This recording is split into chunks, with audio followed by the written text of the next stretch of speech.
As the theologian's joke goes, if you don't know what eschatology is, then don't worry, it's not the end of the world. The joke being, of course, that eschatology is all to do with the end of the world. And as we come to our passage in Hebrews today, what we're seeing is, having talked in the beginning of chapter 12 about the struggles and the issues to do with the life in the here and now, the discipline of God upon our lives, the struggles and strains, we now get this vision of what is to come, the future kingdom. And so we enter this place of what's called the eschatological tension, which is a fancy theological term, but it applies to the life and the time that we live in now, which is between the coming of the Messiah and his second coming. And when Jesus came, he began the coming of the kingdom. And so, in a sense, the kingdom is here now, but also it's not yet, because he has not yet come again. And so this tension is between the now and the not yet, between the availability, the nearness of the kingdom of heaven, but also it's just not quite there. He has not come again. And we see this in a series of twos that are in this passage today. So let's turn and read from Hebrews chapter 12, and we're beginning to read at verse 18 and reading down to the end. You have not come to a mountain that can be touched and that is burning with fire, to darkness, gloom and storm, to a trumpet blast, or to such a voice speaking words that those who heard it begged that no further word be spoken to them, because they could not bear what was commanded. If even an animal touches the mountain, it must be stoned to death. The sight was so terrifying to Moses that Moses said, I am trembling with fear. But you have come to Mount Zion, to the city of the living God, the heavenly Jerusalem. You have come to thousands upon thousands of angels in joyful assembly, to the church of the firstborn, whose names are written in heaven. You have come to God, the judge of all, to the spirits of the righteous made perfect, to Jesus, the mediator of a new covenant, and to the sprinkled blood that speaks a better word than the blood of Abel. See to it that you do not refuse him who speaks. If they did not escape when they refused him who warned them on earth, how much less will we if we turn away from him who warns us from heaven? At that time his voice shook the earth, but now he has promised, once more I will shake not only the earth, but also the heavens. The words once more indicate the removing of what can be shaken, that is, created things, so that what cannot be shaken may remain. Therefore, since we are receiving a kingdom that cannot be shaken, let us be thankful and so worship God acceptably with reverence and awe, for our God is a consuming fire.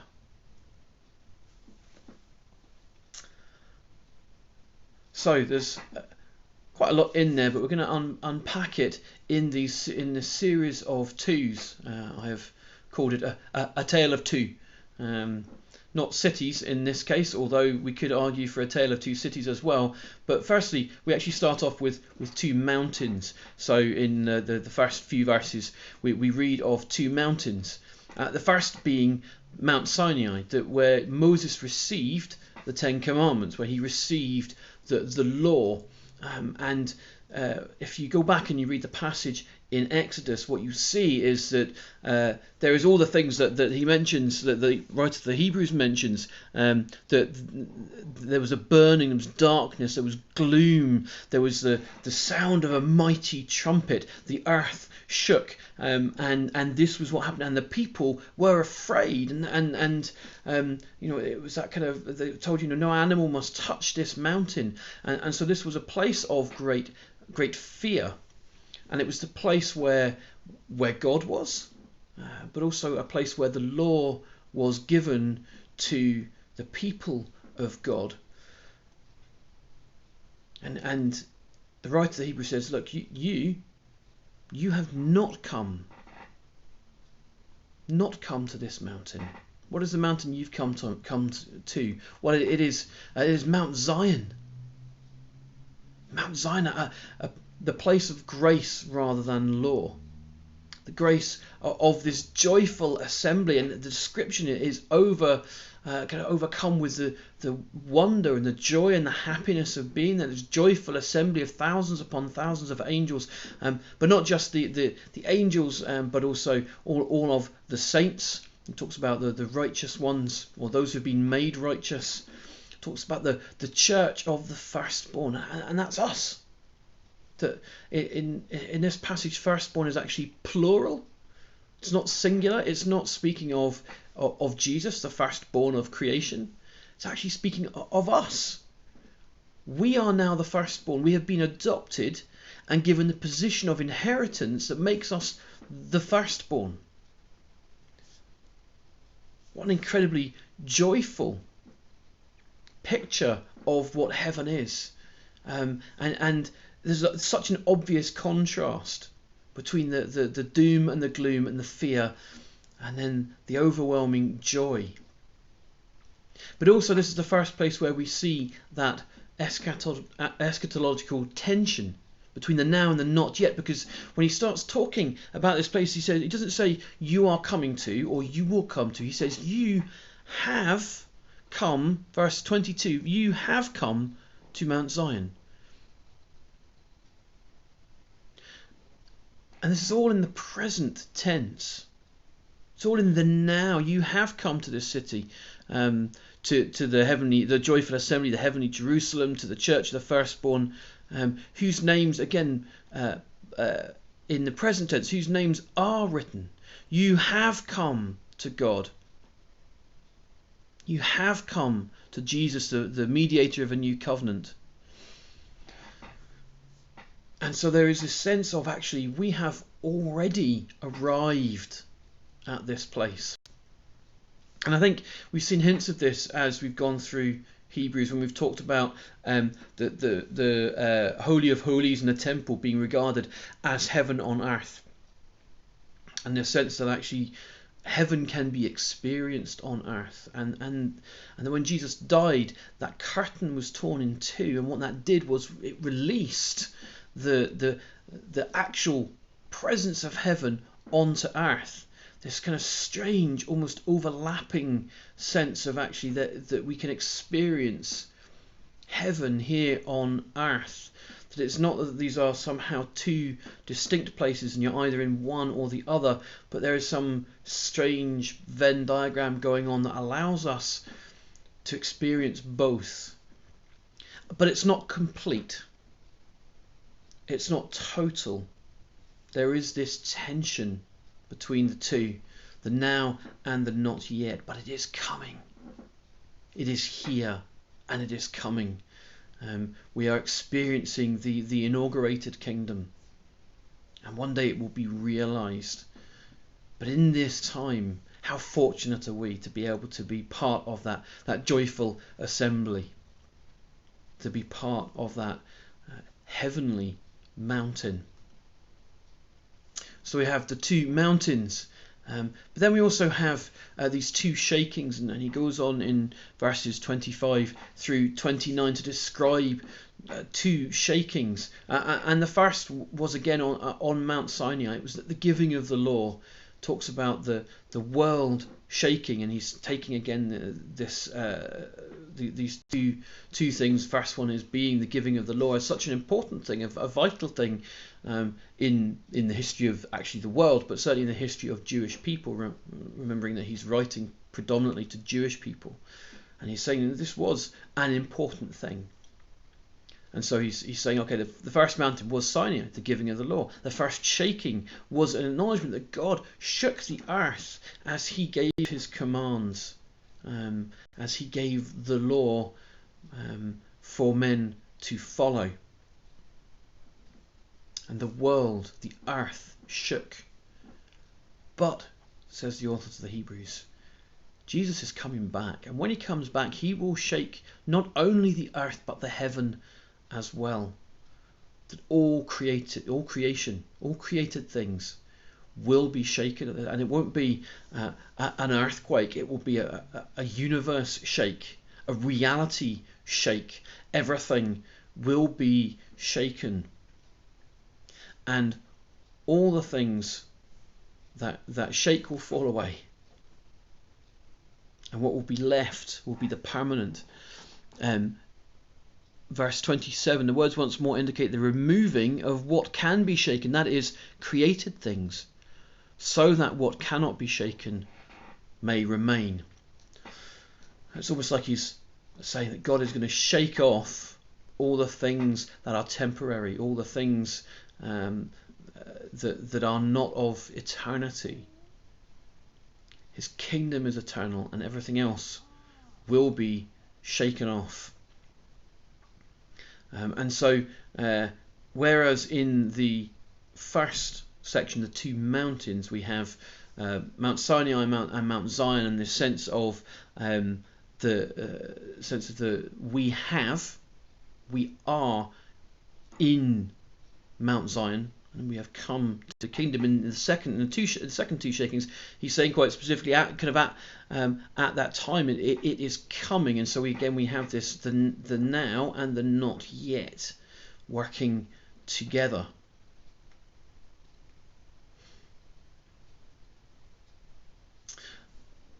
And this is really important for us to understand as much as we can, and to contemplate this recognition that not everything is perfect, but one day it will be. But more than that, I think too often we think of heaven as a place in the future, and the kingdom as something of the future, whereas the call on our lives is for it to be the now. For it to be, to us to recognize that something changed at the point of the cross. Whereas, when we looked at the picture of the cross a few weeks ago, and this idea that the shadow falling back through all that had gone before, and that everyone who had gone before was looking towards the cross, we are now living not in the shadow of the cross, but in the light of the coming kingdom. The world is different now than it ever was before, and the kingdom of heaven is at hand. But there's not just two mountains, two shakings, but what we also have in this passage is the two bloods. Firstly, we have the blood of Abel, first mentioned in verse 24. To Jesus, the mediator of a new covenant, and to the sprinkled blood that speaks a better word than the blood of Abel. And the blood of Abel was in Genesis. His brother Cain killed him, and it says in Genesis that the blood of Abel is crying out for vengeance, for justice. And there's an element here again when we look at all of these twos, that the giving of the law was to provide justice, through blood, through sacrifice, and that the first shaking was also at that time was a sense of God's justice, judgment, giving of the law. It is a judge who provides the law, says here is what can and cannot be done, who rules in that sense, who provides vengeance. Vengeance is mine, says the Lord. And so the blood of Abel is one that calls for justice and vengeance. But the blood of Jesus pays the price of injustice. It wipes away the need for any more vengeance. It is the justice that we call out for so often, even in our society today. Justice for all. We cry out against injustice. We call for the lawmakers to do something about it, for the government to change the law. But the blood of Jesus pays all of that price for all of that injustice. And not only that, it then releases grace and mercy.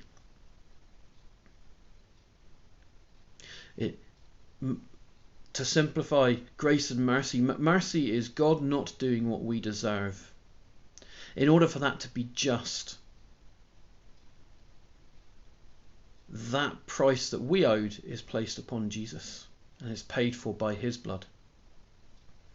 Grace is God giving us what we don't deserve.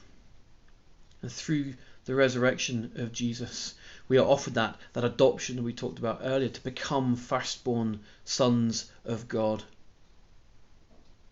And when I talk about sons, I mean whether or not you are male or female. We are all in the sense of inheritance. We are all the firstborn sons. We are the heir to all that God has for us. So we have 2 mountains, 2 shakings, 2 bloods. And they all cry out with the same thing. They all say, everything is different now. Once we were afraid. Once we had the law, which we could not fulfill. Once there was a need for blood to be shed for there to be justice and vengeance, in the righteous sense of vengeance.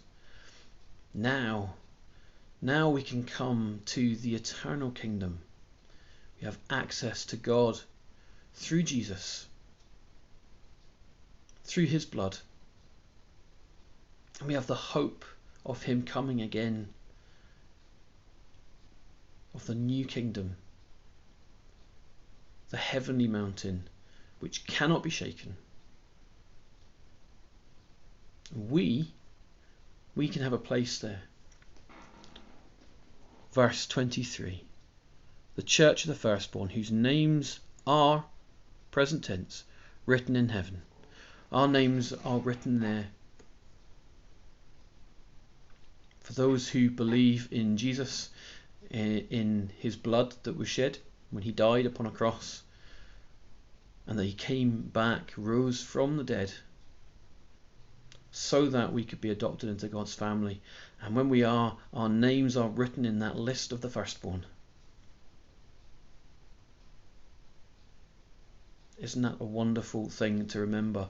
And so when we live in the now, let us lay hold of the not yet. Let us lay hold of the kingdom. Let us ask for heaven on earth. Let us ask for God's kingdom to come. Let us be agents of grace and mercy, and speak of the blood of Jesus and not the blood of Abel. Let's pray. Father God, I thank you for both of these mountains, for the law which shows us how far we have failed you. Thank you for the blood of Jesus that takes all our failings and justifies them. Takes away all of our sin and our unrighteousness and allows us to come and be part of that joyful assembly. That second mountain. Thank you for the kingdom that is to come. And help us in this land of so many temporary things to hold on to that which is eternal, so that when the shaking comes, we can know that we are safe and secure.